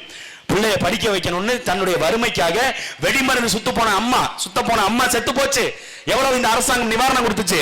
3 லட்சம். வெடிமருந்துல செத்து போய் விபத்துல செத்து போன அம்மாவுக்கு 3 லட்சம் அரசாங்கம் பெருமையா பேசுது. அந்த தாயினுடைய இறப்பை நாங்கள் எங்களுடைய கண்ணீரால் துடைக்கிறோம், நாங்கள் பணம் கொடுக்கிறோம். 3 லட்சம். இதுக்கு இந்த பக்கம் வாங்க, கள்ளக்குறிச்சியில கண்ணுக்குட்டின்னு ஒரு திமுக கட்சிக்காரன் கள்ளச்சாராயம் காட்சி 68 பேர் செத்து போனான். அந்த 68 பேருக்கு என்னடா பண்ண? 68 பேருக்கும் தலைக்கு தலா 10 லட்சம். எப்படி? வறுமையில இந்த அரசு கல்வி கொடுக்காம அந்த கல்வியை படிக்க வைக்கிறதுக்கு வக்கு இல்லாம வேலை செய்ய போய் விபத்துல இறந்து போன தாய்மாருக்கு 3 லட்சம். கொழுப்பு எடுத்து கள்ளச்சாராயம் குடிச்சு செத்தவனுக்கு 10 லட்சம் இந்த அரசாங்கம் கொடுக்குதுன்னா இந்த அரசாங்கம் யாருக்கான அரசாங்கம்? இது நமக்கான அரசாங்கமா? கேடு கட்டவன் கட்சிக்காரனே கள்ளச்சாராயம் காட்சி வித்தான். சரி செத்தவனுக்கு கொடுத்தடா, 68 பேர் செத்து போயிட்டான், அவன் குடும்பத்தில் இருக்கிறவனுக்கு சரி 10 லட்சம் கொடுத்த, அதுல கூட ஒரு நியாயம் இருக்கு. கள்ளச்சாராயம் காட்சி வித்தவனுக்கு 1 லட்சம் ரூபாய் நிவாரணம் கொடுத்தாங்க. ஏன்டா கொடுத்தீங்கன்னா அவர் பாவங்க, தேன் எடுத்தவன் புறங்கைய நக்காம இருப்பானா? கள்ளச்சாராயத்தை காய்ச்சினவர் கொஞ்சோண்டு குடிச்சு விட்டாரு. அதனால என்னடா ஆயிடுச்சு, அவர் குடல்லாம் வெந்து போயிருச்சுங்க. குடலுக்கு ட்ரீட்மெண்ட்டுக்கு 1 லட்சம் ரூபாய் அரசு நிவாரணம் கொடுக்குது. ஏமா, அவர் சுதந்திர போராட்ட தியாகி.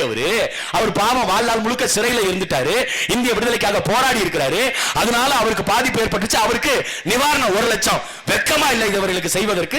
மரக்காணத்துல 37 பேர் செத்து போனாங்க கள்ளச்சாராயம் காட்சி. அங்கேயும் இப்படித்தான், செத்து போனவனுக்கு 10 லட்சம். கடலில் மீனவன் சாவரானடா, அவனுக்கு எவ்வளவு கொடுக்குற நீ? என் நாட்டு மீனவனை, என் மீனவனை நீ இந்திய நாட்டு மீனவன் எழுதுறியாடா முதல்ல? இன்னைக்கு ஐயா ஸ்டாலின் பேசுறாரு, இந்திய மீனவர்கள் என்று ஏன் பதிவு செய்யவில்லை? யாரு அடிச்ச அடி அப்படி 15 வருஷமா போட்டு வெளுத்ததுல அண்ணன் சீமான் கேட்ட கேள்வியில இன்னைக்கு தான் ஐயா ஸ்டாலின் பேசுறாரு. ஏன் எப்போது மீனவர்கள் கைது செய்யப்பட்டாலும் தமிழ்நாட்டு மீனவர்கள் என்று எழுதுகிறீர்கள், ஏன் நீங்க இந்திய மீனவர்கள் எழுத மாட்டேங்கிறீங்க? இன்னைக்கு ஐயா ஸ்டாலின் பேசுறாரு. இன்னைக்கு இவர்கள் மீனவர்களுக்கு உரிமையை பெற்றுக் கொடுப்போம். இந்த தேர்தல் அறிக்கையிலையும் வரும், நீங்க வேணா எடுத்து படிச்சு பாருங்க. நாங்கள் ஆட்சிக்கு வந்தால் ஐயா ஸ்டாலின் பேசுறது கூட வாய்ப்பு இருக்கு. மேடையில் பேசுவாரு, ஆக திராவிட முன்னேற்ற கழகம் மட்டும் ஆட்சிக்கு வந்துச்சுன்னா 50 ஆண்டு கால பிரச்சனைக்காக உள்ளாக்கி இருக்கின்ற அந்த கச்சத்தீவை மீட்டு ராமநாதபுரம் மாவட்ட மீனவர்களை பாதுகாக்கின்ற வேலையை நாங்கள் செய்வோம். ஆக நான் சொல்லதான் செய்வேன், செய்யறதான் சொல்லுவேன். ஆக இந்த வகையில பொய்னா தெரியுதே, எங்களுக்கும் தெரியுது, இந்த மக்களுக்கும் தெரியுது. ஆனா 50 வருஷமா அவங்கள தானே தேர்ந்தெடுக்கிறீங்க.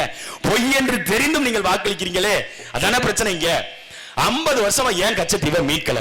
மீட்கிறதுக்கு ஏன் இவர்கள் போராடல? இந்த கேள்விக்கு அவர்கள் இடத்துல பதில் இருக்கா?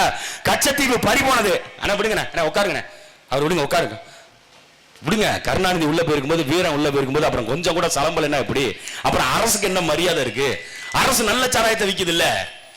இந்த வாரம் இன்னொன்னு இருக்கு, இன்னொரு மேட்டர் ஒன்று இருக்கு இந்த சாராயத்துல. இந்த வாரம் அப்ப கச்சத்தீவை எடுத்து கொடுக்கும் பொழுது வேடிக்கை பார்த்தது யாரு? இந்த திராவிட முன்னேற்ற கழகம், இதே ஐயா கலைஞர் கருணாநிதியும். கச்சத்தீவை தூக்கி கொடுக்கும் பொழுது அமைதியாக இருந்துட்டு இந்திரா காந்தி தூக்கி கொடுத்துட்டாங்க. இப்ப நாம் தமிழர் கட்சி நாங்கள் ஆட்சி அதிகாரத்தில் இருக்கும் பொழுது கச்சத்தீவை தூக்கி கொடுக்கணும்னு ஒரு முடிவை இந்திய அரசாங்கம் எடுக்குதுன்னா இந்திரா காந்தியை பார்த்து நாங்கள் கேள்வி கேட்டிருப்போம். அம்மையார் இந்திரா காந்தி அவர்களே, இது உங்கள் தாத்தன் வீட்டு சொத்தா, எங்கள் பாட்டன் சேதுபதி மன்னனுடைய சொத்து, இதற்கும் இந்தியாவுக்கும் எந்த சம்பந்தமும் இல்லை, இது தமிழர்கள் பூமி, இதை எடுத்து கொடுப்பதற்கு உங்களுக்கு எந்த அங்கீகாரமும் கிடையாது, கொடுக்க விட மாட்டோம்னு நின்றுப்போம். கச்சத்தீவை தூக்கி 50 வருஷத்துக்கு முன்னாடி கொடுக்கும் பொழுது நேருவின் மகளே வருக, நிலையான ஆட்சி தருக அப்படின்னு இந்த திமுக ஐயா கருணாநிதி, நேருவின் மகளே வருக, நிலையான ஆட்சியை தருக அப்படின்னு கூட்டணிக்கு வெறும் மத்திய அமைச்சர் பதவிக்கு, காசுக்கு, பணத்துக்கு பிச்சை எடுக்கிற நிலைமையில போய் உட்கார்ந்து இருந்து எங்கள் கச்சத்தீவை கொடுத்து 800 மீனவன் செத்து போயிட்டான். அவனுக்கு என்ன நிவாரணம் கொடுத்திருக்க? நீ கள்ளச்சாராயம் குடிச்சு செத்தவனுக்கு 10 லட்சம் கொடுத்திய. கடல்ல போய் வாழ்க்கையை நடத்துவதற்கு கடல் விவசாயம் செய்ய போன எங்கள் விவசாயிகளுக்கு நீங்க எவ்வளவு இழப்பீடு கொடுத்திருக்கீங்க? மீன்பிடி தடை காலங்கள்ல 6500 ரூபாய் கொடுத்துட்டு இருந்தோம், இப்ப 8000 ரூபாயா நாங்க மாத்தி கொடுப்போம். மீன்பிடி தடை காலங்கள் இருக்கட்டும்டா. முதல்ல எங்களுக்கான சுருக்குமடி வலை பிரச்சனை, ஏற்கனவே இருக்கிற மீனவர்களுக்கு இருக்கிற பிரச்சனை, எல்லை தாண்டி போறான்னு சொல்றானே அந்த பிரச்சனை, எங்களை நிம்மதியா வாழ்றதுக்கு ஒரு வழியை செஞ்சு வச்சிருக்கியா? எதுவுமே இல்ல. மருத்துவமனை தரமா கட்டி வச்சிருக்கியா? மீனவர்கள் பகுதிகளில் மருத்துவமனைகள் இருக்கு அதிகமா? இந்த மாவட்டத்தில் மருத்துவமனை இருக்குதா? மருத்துவமனை இருக்காது, தரமான மருத்துவம் கொடுக்க மாட்டான். ஆனா மருத்துவ கழிவு சுத்திகரிப்பு மையத்தை மட்டும் உங்க ஊர்ல தாங்க கொண்டு வந்து வைப்போம். ஏங்க இங்க தாங்க எங்களுக்கு நல்ல இடம் கிடைக்கும். அதெல்லாம் நாம் தமிழர் கட்சி வர்றதுக்கு முன்னாடி, நீ 2009க்கு முன்னாடி நீ என்ன வேணாலும் பண்ணிட்டு போயிருக்கலாம். 40 வருஷமா அப்படிதான் ஓட்டிக்கிட்டு இருந்த. இப்ப நாங்க இங்க களத்துல நிக்கிறோம், எங்க நீ வச்சுதான் பாரு. நீங்க பாக்குறவங்களுக்கு என்ன தெரியும்னா, இவங்க இப்படி சொல்றாங்க, இதெல்லாம் சாத்தியமா? நீங்க வேணா நாங்க சொல்றது பொய்யா இருந்தா ஐயா ஸ்டாலின் கிட்டையும் திமுகவுடைய அமைச்சர் பெருமக்கள்கிட்டையும் கேளுங்க. 2023ல ஒரு முடிவு ஒன்று எடுத்தாங்க திமுக. கருணாநிதியுடைய நினைவாக அவருடைய பேனாச்சிலையை கொண்டு போய் கடலுக்குள்ள மெரினாவில் வைக்கலான்னு திட்டம் போட்டாங்க. அதுக்கு நிதி ஒதுக்குனாங்க, கல்லெல்லாம் கொண்டு போய் கொட்டினாங்க, எல்லா வேலையும் வேக வேகமா நடந்துகிட்டு இருந்துச்சு. ஒத்த ஆளு அந்த கருத்து கேட்பு கூட்டத்துக்கு போய் நீ வையே நான் வந்து உடப்பேன்னு சொன்னாரு. 3 வருஷம் ஆச்சு. அங்க அதுக்கப்புறம் ஒரு கல்ல கூட அங்க எடுத்து போடல, தடுத்து நிறுத்தணும். வேடந்தாங்கல் பறவைகள் சரணாலயம் இருக்குல்ல, வேடந்தாங்கல் பறவைகள் சரணாலயம், அந்த சன்ஃபார்மான்னு ஒரு தனியார் நிறுவனம் ஆட்டையப்பட ட்ரை பண்ணான்.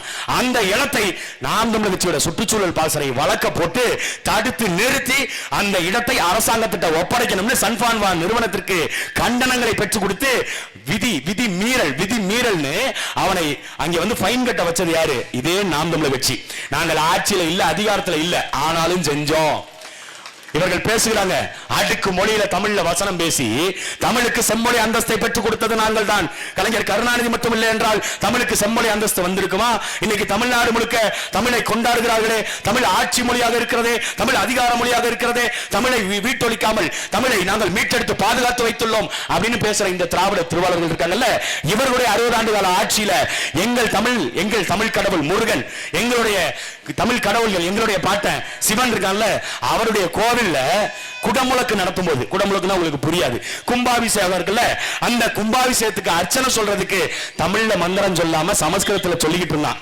இந்த ஒரு வார்டு கவுன்சிலர் கூட இல்லாத இந்த நாம் தமிழர் கட்சி தான், இந்த ஒரு சட்டமன்ற உறுப்பினர் கூட இல்லாத இந்த நாம் தமிழர் கட்சி தான் நீதிமன்றத்தை நாடி வழக்கை போட்டு அன்னை தமிழை அரியணை ஏற்றிட நாங்கள் மேல கலசத்துல தமிழ்ல தாண்டா நீ மந்திரம் பாடணும்னு பாட வச்சிருக்கிறோம். தமிழ்நாட்டில் இன்னைக்கு ஐயா ஸ்டாலின் பேசுவாரு, நாங்க ஆட்சிக்கு வந்து 1 லட்சம் கோவில்களுக்கு குடமுழுக்குகள் நடத்தி இருக்கிறோம். 1 லட்சம் கோவில்கள்ல 50,000க்கும் மேற்பட்ட கோவில்கள்ல தமிழ்ல மந்திரத்தை ஓத வைத்தது நாம் தமிழர் கட்சி பிள்ளைகள். நாங்க தான், எங்கள்கிட்ட அதிகாரம் இல்ல, இருந்தாலும் நாங்க செய்வோம். அதுலதான் நாங்க சொல்றோம், போரூர் ஒன்றியத்துல இங்க வந்து நான் எங்களை மீறி நீ உண்மையிலுமே நீ சரியான ஆளா இருந்தா எங்களை மீறி நீ வச்சேன் பார்ப்போம். அந்த சுத்திகரிப்பு ஆலையை நீ விரிவாக்கம் செஞ்சு 5 மாவட்ட கழிவுகளை, மருத்துவ கழிவுகளை கொண்டு நீ சுத்திகரிச்சு பார்த்துருவோம். நான் எங்கேயும் போக மாட்டேன். நான் எங்க அண்ணன் காமராஜன் போன போட்டு, தம்பி வினோத்துக்கு போன போட்டு நேரம் இங்க வந்து படுத்துருவேன். அண்ணன் யாரும் வரத்தவில்லை, நானே இங்க வந்து படுத்துருவேன். முடிஞ்சா நீ செய்ய பார்ப்போன்னு. என்ன பண்ணுவேன் நீ? மிஞ்சி போனா வழக்கு, மிஞ்சி போனா சிறை, அவ்வளவுதானே. சிறை போட்டு பயமுறுத்தி அச்சுறதுக்கு நாங்க என்ன கருணாநிதியா? இல்ல சிறையில கொண்டு போய் போட்டா வாய் பக்கம் கோணிக்கு சின்ன மிசா காலத்திலே என்னை தூக்கி வைத்து மிதித்தார்களே அப்படின்னு பேசிட்டு இருக்கிறது நாங்க என்ன ஸ்டாலினா? நாங்க அப்படிலாம் இல்ல. எங்க அண்ணன் கட்சி ஆரம்பிக்கிறதுக்கு முன்னாடி வெளியில வரும் பொழுது எப்படி தெரியுமா வந்தாரு?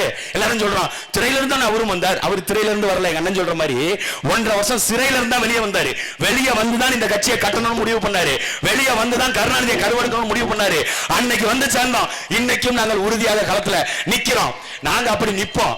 நீங்கள் யாருக்கு வாக்களிக்க போறீங்க? மருத்துவத்தை தரமா கொடுக்கிற மக்களுக்கு, அவங்களுக்கு நீங்க வாக்களிங்க. இந்த அரசு எப்படிப்பட்ட அரசு? ஐயா செந்தில் பாலாஜி அவர்களுக்கு உடல்நிலை சரியில்லை, நெஞ்சுவலி வந்துருச்சு. நெஞ்சுவலி வந்து மருத்துவமனைக்கு போறாரு. அவரை கொண்டு போய் தனியார் மருத்துவமனையில சேர்க்கிறாங்க. மா சுப்பிரமணியன் சுகாதாரத்துறை அமைச்சர் கிட்ட பத்திரிகையாளர் கேள்வி கேட்கிறாங்க, எதனால நீங்க செந்தில் பாலாஜி அரசு மருத்துவமனை கூட்டு போகாம தனியார் மருத்துவமனை காவேரிக்கு கூட்டு போனீங்க, அப்போலோவுக்கு ஏன் கூட்டு போறீங்கன்னு கேட்டதுக்கு மரியாதைக்குரிய சுகாதாரத்துறை அமைச்சர் மா சுப்பிரமணியன் சொல்றாரு, அரசு மருத்துவமனையில மருத்துவத்தின் தரம் சரியாக இல்லை. ஒரு அமைச்சர் தான் துறை சார்ந்து இருக்கக்கூடிய மருத்துவமனை, அந்த மருத்துவமனையில மருத்துவம் தரமாக இல்ல அப்படின்னு ஒரு அமைச்சர் சொன்னா நாட்டு மக்களுக்கு எப்படி அந்த மருத்துவமனை மீது நம்பிக்கை வரும்? அவர்கள்ட்ட காசு இருக்கு அப்பல்லோவுக்கு போவாங்க, அவர்கள்ட்ட காசு இருக்கு காவேரிக்கு போவாங்க, அவர்கள்ட்ட காசு இருக்கு சிங்கப்பூருக்கு போவாங்க, அவர்கள்ட்ட காசு இருக்கு ரத்தம் மாத்துறதுக்கு இங்கிலாந்துக்கு போவாங்க, அவர்கள்ட்ட காசு இருக்கு விக்கு மாத்துறதுக்கு அமெரிக்காவுக்கு போவாங்க. ஆனால் இங்க இருக்கிற முன்னுசாமி கொப்புசாமி நீங்க நாம எங்க போறது? நாம நேரா சுடுகாட்டுக்கு தான் போகணும். அரசு மருத்துவமனைக்கு போகவே தேவையில்லை. நம்ம வெளிப்படையா சொல்லிடலாம், ஏதாவது பிரச்சனை வந்துச்சா நேரா அரசு மருத்துவமனைக்கு போகாம சுடுகாட்டுக்கு போய் படுத்துருவோம். ஏன்னா அரசு மருத்துவமனைக்கு போனா அங்க ஒருத்தன் வருவான், யார் தெரியுமா? கிட்னி புரோக்கர்னு ஒருத்தன் வருவான். எங்க ஊர் பக்கத்துல திருச்சி பக்கத்துல தான் இருக்கிறாப்ல கிட்னி புரோக்கர். கிட்டத்தட்ட 200 கிட்னியா எடுத்திருக்காப்லையா. 200 கிட்னி இந்த வடிவேலு படத்துல வர்ற மாதிரி தான். யோ மீசா பெருசு என்ன பண்ணிட்டு இருக்க அப்படின்னு வம்புல பல சின்ன பையன் வடிவேலு கோவப்பட்டு போவாரு, கிட்னியை உருவிடுவாங்க. அந்த மாதிரி தான் திருச்சி பக்கத்துல பாதி பேருக்கு மேல இருக்கான். என்னடா திமுகவுக்கு ஓட்டு போட்டங்க அப்படின்னாங்க. திமுகவுக்கு ஓட்டு போட்டவெல்லாம் என்ன பண்றான், கூப்பிட்டு வச்சு கிட்னியை திருடிட்டு இருக்கான் ஒரு குரூப். அவங்கள்ட்ட கேட்டா கிட்னி திருட்டுன்னு சொல்லாதீங்க. யாரு? மா சுப்பிரமணியன் சொல்றாரு, கிட்னி திருட்டு இல்ல, அது கிட்னி முறைகேடு. எங்க கிட்னியை திருடி இருக்கிறாருங்க. 2 லட்சம் ரூபாய் வாங்கினதா அவரே சொல்றாரு. ஒரு கிட்னியை மாற்று அறுவை சிகிச்சை செய்து கொடுத்தால் அவங்க மருத்துவமனைக்கு வரக்கூடிய காசு எவ்வளவு? 2 லட்சம் அப்படின்னு அவரே சொல்றாரு. ஒருத்தருக்கு 2 லட்சம்னா 200 பேருக்கு அடுத்து இருந்தா எவ்வளவு ஆச்சு? 2 கோடி ஆச்சு இல்ல? அப்ப காசு சம்பாதிச்சுதான் திருடி இருக்கிறான். அது கிட்னி திருட்டு இல்லங்க. கிட்னி திருட்டு இல்ல. கிட்னி திருட்டுன்னா எப்படின்னா, ஒரு பொருளை உங்களுக்கு தெரியாம உங்கள்ட்ட இருந்து எடுத்துட்டு போறதுக்கு பேர் தாங்க திருட்டு. அப்ப இது அப்படி நடந்திருக்கா? இதுல அப்படி நடக்கலங்க. உங்களை கூட்டிட்டு போய் டாக்டர் வந்து உங்களுக்கு மயக்க மருந்து போட்டு உங்களுக்கு நல்லா படுக்க வச்சு அதுக்கப்புறம் உங்க வயித்தை கிழிச்சு அப்புறம் கொஞ்சம் கொஞ்சமா நகர்த்தி கிட்னி உள்ள இருக்கிறத எடுத்து அதை எடுத்து இன்னொருத்தருக்கு வச்சுட்டு உங்களை தையல போட்டு மூடி அதுக்கப்புறம் உங்களை அனுப்பிச்சு விட்டுருக்காங்க.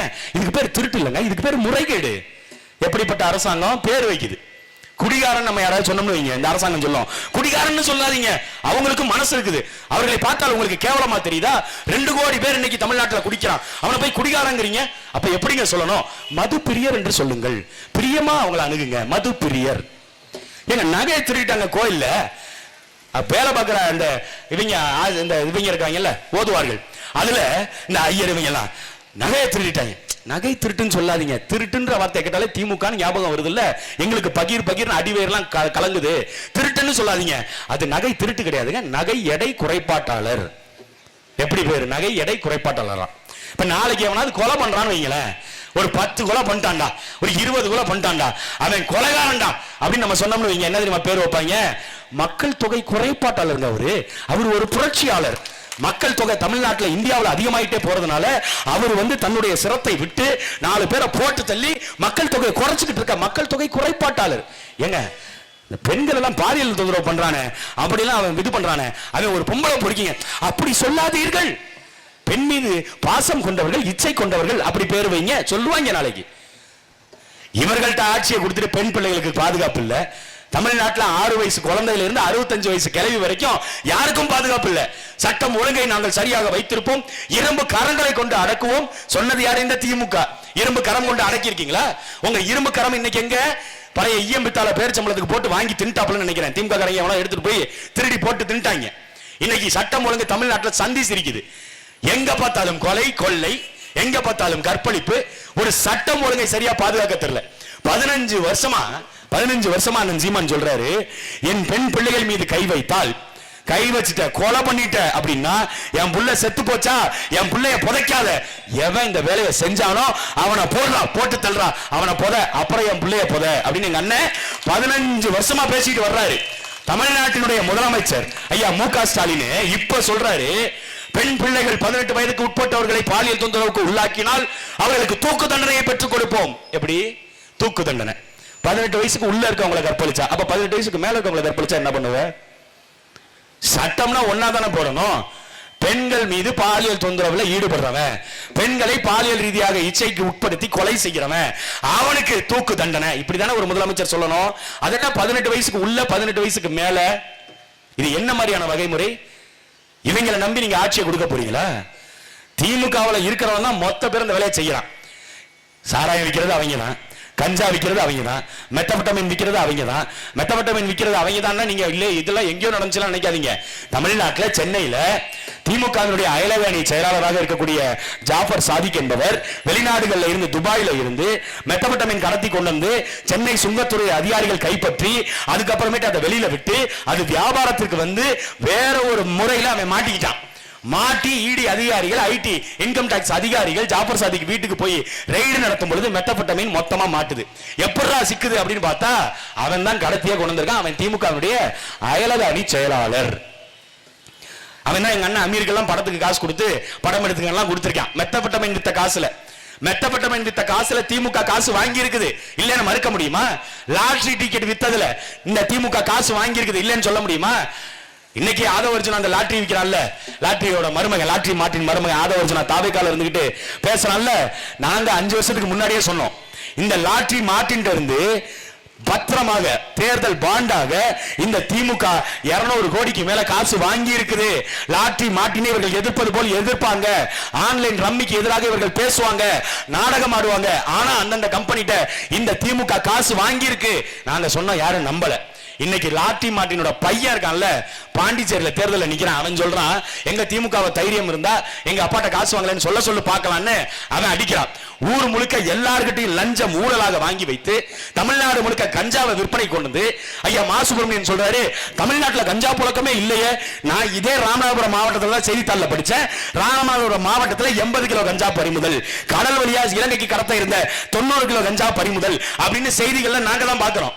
இத திருச்சியில லால்குடியில ஒரு இடத்துல நின்று பேசிட்டு இருக்கும்போது கூட்டத்தில் ஒருத்தர் சொல்றாரு, மா சுப்பிரமணியனுக்கு ஸ்டாலினுக்கு வேணா கிடைக்காம இருக்கும், லால்குடியிலே கிடைக்குது, நீங்க வேணா வர சொல்லுங்க, நான் கூட்டிட்டு போய் வாங்கி தர்றேன்னு கூட்டத்தில் இருக்கிற மக்கள்ல ஒருத்தர் சொல்றாரு. கஞ்சா கிடைக்குது தமிழ்நாட்டுல.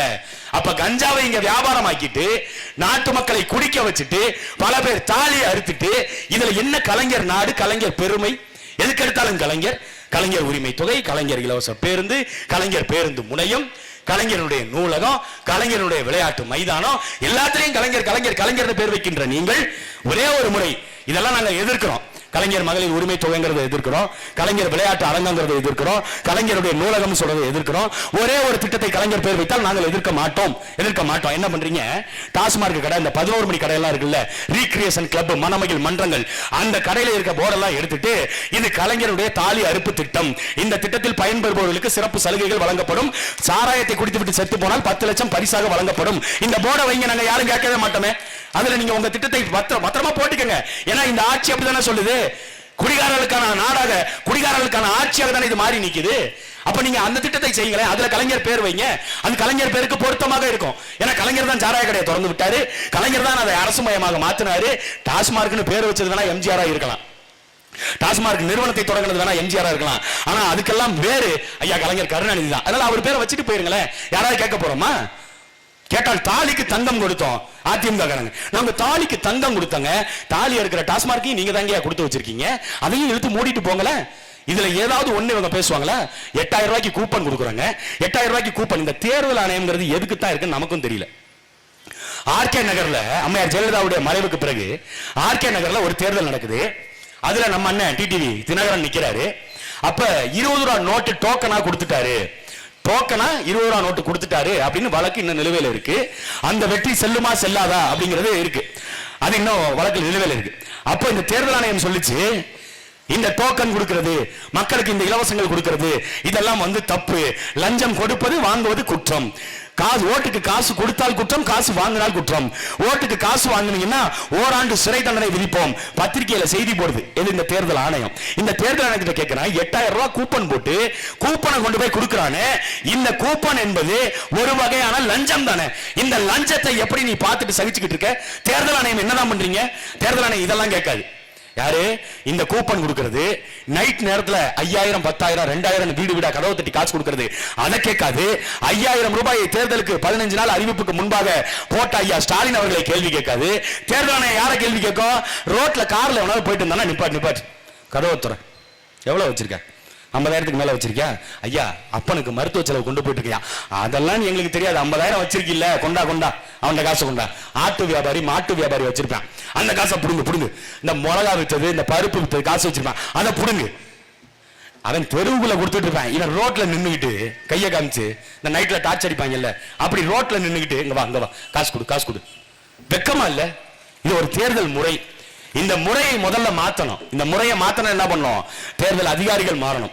அதிகாரிகள் நடத்துற அதிகாரிகள் மாறணும். என்ன பண்ணணும்? நல்லவனை நீங்க தேர்ந்தெடுக்க ஆரம்பிக்கணும். நல்லவர்களை நீங்க எப்படி தேர்ந்தெடுக்கணும்? அவர் நல்லா டான்ஸ் ஆடுவாருங்க, அவர் நல்லா பாட்டு பாடுவாருங்க, அவர் நல்லா நடிப்பாருங்க, அதனால அவருக்கு ஓட்டு. மக்கள் பாதி பேர் அப்படி நிக்கிறான்.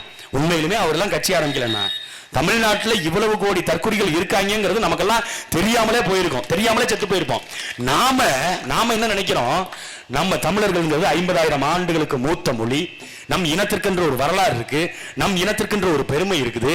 வந்தாரை வாழ வைத்த தமிழகம் என்று நம்ம பறைசாற்றி நிற்கிறோம். உலக பொதுமுறை தந்த எங்கள் தாத்தன் திருவள்ளுவரை நாங்கள் கொண்டிருக்கிறோம். யாதும் ஊரே யாவரும் கேளீர் என்று கலியன் பூங்குன்றனார் பாடி இருக்கிறாரு. எப்பேற்பட்ட பெருமை மிக்க இனம்! ஒரு பெண்மணி, சாதாரண பெண்மணி, ஒரு மன்னனை பார்த்து தவறான நீதியை நீ கொடுத்து விட்டாய் என்று கார் சிலம்பை உடைத்து மதுரையை எரித்தாள் அப்படின்னு சொல்லி நம்ம வரலாற்று கண்ணகியை பார்த்து படிக்கிறோம். இப்படி அறம் சார்ந்த இனம், அறம் சார்ந்த மக்கள், நாம் வடித்த சோத்து தண்ணி ஆறா ஓடிச்சு, வந்தவன் போனவன் எல்லாருக்கும் விருந்தோம்பல் செய்து எல்லோருக்கும் சோறு போட்டு வாழ வைத்த இனம்னு நாம இவ்வளவு பெருமைகளை தமிழர்னா நாங்க அப்படி கர்வமா நிக்கிறோம்டா.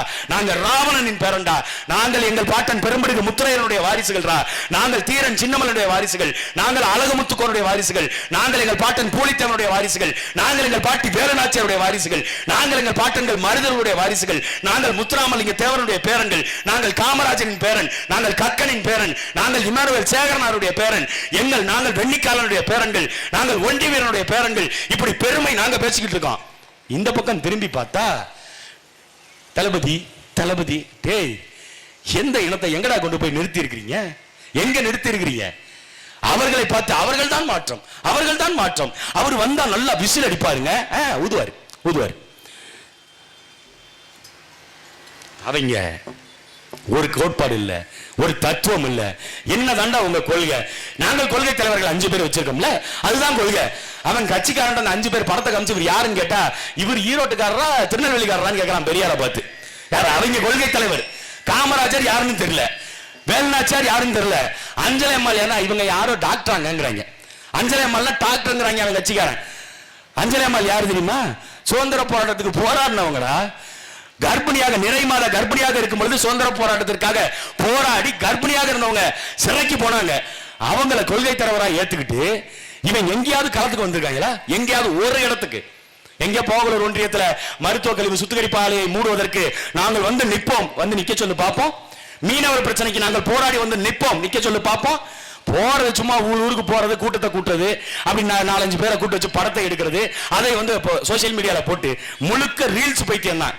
நானும் பாக்குறேன், தமிழ்நாடு முழுக்க சுத்தி வந்துட்டேன். எங்கெங்கெல்லாம் ஓட்டு கேட்கறாங்க அவங்க அப்படின்னு பார்த்தா ஓட்டெல்லாம் கேட்கறது இல்ல. காலையில 10 மணிக்கு கிளம்புறது, படப்படன்னு வண்டியை எடுக்கிறது, பட்டையை போட்டுக்கிறது, விசில் எடுத்து ஊதிக்கிட்டே தெருவுக்குள்ள போறது. வீட்டுல இருக்கவங்க எல்லாம் என்ன நினைச்சிட்டாங்க, குப்பை வண்டி வந்துருச்சு, குப்பையை தூக்கி கொண்டு ரோட்ல கொட்டிட்டாங்க. இவங்க குப்பையை வாங்க வந்தவங்க நினைச்சிட்டு அப்புறம் தான் தெரியுது இவங்க ஓட்டு கேட்க வந்திருக்காங்கன்னு. ரெண்டும் ஒண்ணுதான் அப்படின்னு மக்கள் கொடுத்துட்டு போயிட்டான். இப்ப இவங்க வெளியில வந்தவங்க என்னன்னா 10 மணில இருந்து 10:30 வரைக்கும் 4 தெருவு அப்படி நர சுத்துறது. அதை வந்து சுத்தி சுத்தி வீடியோ எடுத்துக்கிறது. ஒரு 4 பேரை வச்சு வீடியோ எடுத்துக்கிறது, எடுத்துட்டு போயிருவான்.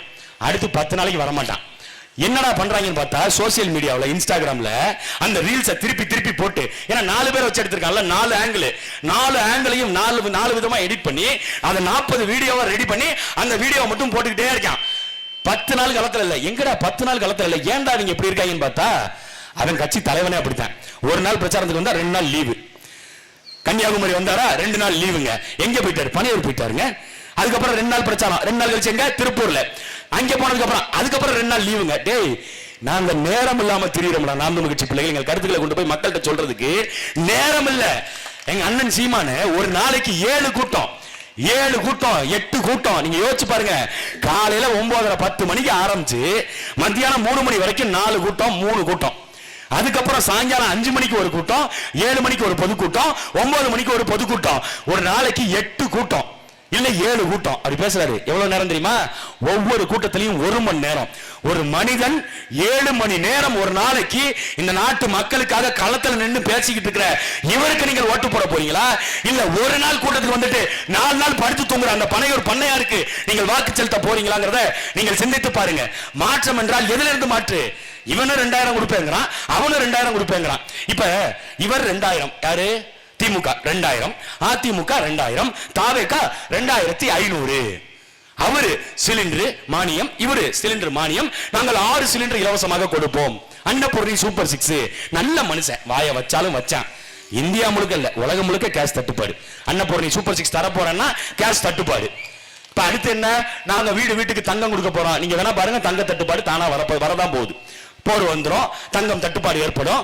தங்கம் கொடுப்பேன், வீட்டுக்கு 1 பவுன் தங்கம் கொடுப்பேன். திருமணமானவர்களுக்கு, என் தங்கைகளுக்கு அண்ணன் சீராக நான் கொடுப்பேன்.